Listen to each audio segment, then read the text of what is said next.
ఇటీవల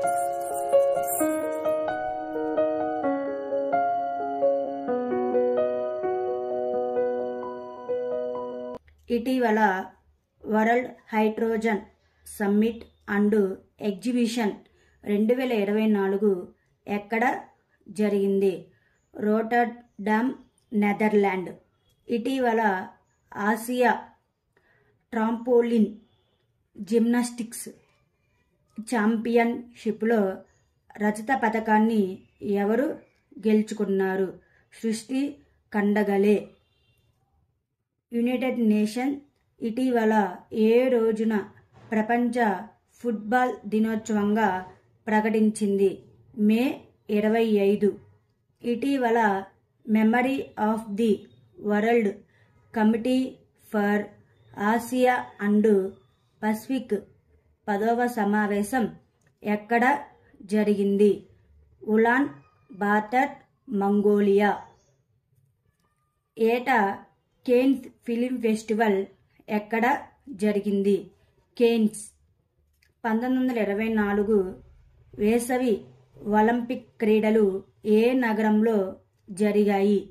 ఇక్కడ అన్ని ప్రాంతాల నుండి ప్రాతినిధ్యం వహించిన మొదటి అంతర్జాతీయ ఫుట్బాల్ టోర్నమెంటు జరిగింది ప్యారిస్.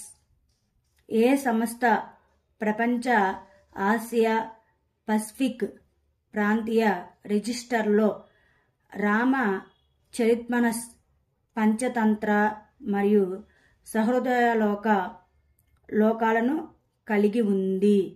యునెస్కో.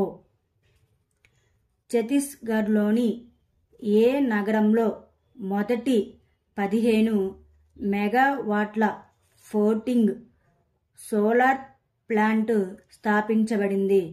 కోటా. లూసియానాలో జరిగిన SEC ఛాంపియన్షిప్లో 1500 మీటర్లు రేసులో బంగారు పతకాన్ని ఎవరు గెలుచుకున్నారు? పర్వేజ్ ఖాన్. మే 2024లో వాతావరణంతో కూడిన రాతి ప్రపంచం అని ఖగోళ శాస్త్రవేత్తలు ఇటీవల కనుగొన్న గ్రహానికి ఏ పేరు పెట్టింది? 55 కాంక్రీస్ ER. విద్యకు ఆయన చేసిన విశేష కృషికి గాను గ్లోబల్ ఎక్సలెన్స్ అవార్డు 2024 ఎవరికి లభించింది? చంద్రకాంత్ సతీజ.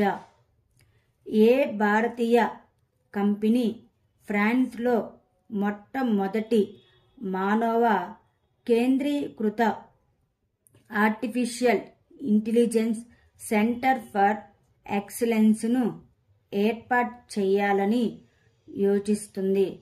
Tata consultancy services.